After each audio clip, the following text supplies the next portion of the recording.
તો guys finally વરસાદનું વડોદરામાં આગમન થઈ ગયું છે. આજે સવારનું આવું થતું હતું એટલે વરસાદ આવે છે. મારે નાવું છે પણ હવે મારે કચરા પોતું કરવું છે એટલે કદાચ નહીં નવાય પણ સેમ એન્જોય કરે છે.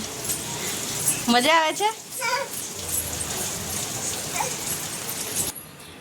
હે family, welcome back to my channel life with Jigna. કેમ છો તમે બધા? તો આજે થઈ ગયો છે 1 જુલાઈ અને તે સાથે જ સેલરીની ખુશ્બુ આવી રહી છે. આઈ થિંક આજે આવી જશે એવું લાગે છે, પછી ખબર નહીં પણ આવશે, એવી જતી પણ રહેવાની છે.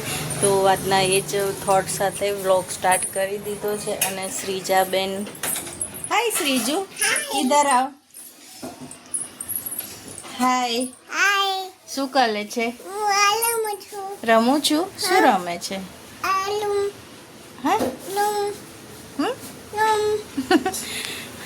તો શ્રીજા અત્યારે એનું રમવાનું કામ ચાલે છે. અને ફાઇનલી વડોદરામાં વરસાદનું આગમન થઈ ગયું છે, પણ એ સાથે બફારો પણ વધી ગયો છે.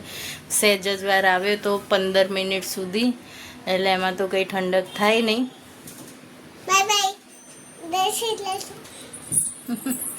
શ્રીજાને અમારો બ્લોગ સ્ટાર્ટ કરવાની બી ઉતાવળ હોય અને ફટાફટ બાય કહેવાની પણ ઉતાવળ હોય. તો બસ અત્યારે તો કંઈ નહીં, આટલું જ છે. પછી આગળ બ્લોગને છેક સુધી જોજો. અને હા ફ્રેન્ડ્સ, મારે 98 સબસ્ક્રાઈબર થયા છે. કમ્પ્લીટ 100 પણ નહીં થઈ રહ્યા. તો ફટાફટ મારી ચેનલને સબસ્ક્રાઈબ કરો.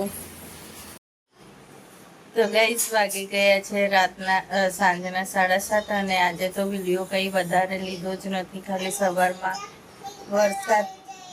વરસાદ પડ્યો અને વરસાદમાં નાહ્યા અને પછી બપોરે તો આખી બપોર કપડાં અંદર બહાર કરવામાં ટાઈમ જતો રહ્યો. કારણ કે શ્રીજા શું જોવે છે? હા, પ્રિંગલ વાળું શું જોવે છે? ટીવી. હા, બસ બોલી લીધું. અમારે શ્રીજાને હું વિડીયો સ્ટાર્ટ કરું ને એટલે સૌથી પહેલાં એને એની અપડેટ આપી દેવાની હોય છે વ્લોગિંગમાં. તો બસ અત્યારે તો હવે હું બનાવવાની છું મગનું શાક બનાવ્યું છે. તો આજે બનાવ્યા છે, બુધવાર છે એટલે મગ ભાત બનાવ્યા છે.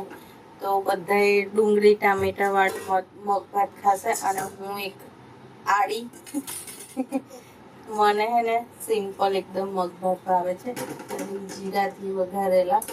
તો બસ હવે એ વઘારીશું અને બની જાય એટલે પછી ગરમા ગરમ મગ ભાત જમી લઈશું. અને રોટલી બનાવી છે જોડે.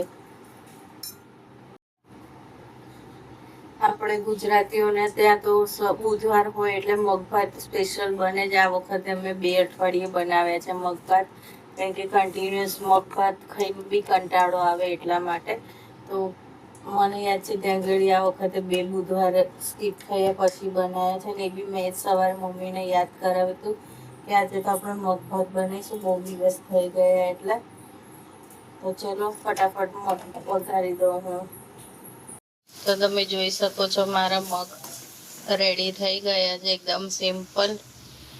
મને કારણ કે એવા સિમ્પલ થાય છે ને. આજે વરસાદ પડ્યો પણ તો પણ જે ગરમીનું પ્રમાણ છે તો વધી જ ગયું છે. બરોબર સખતની ગરમી પડી રહી છે. આઈ થિંક 2-3 વરસાદ પડશે ધોધમાર 1-2 કલાક પછી જ ઠંડક થશે એવું લાગે છે.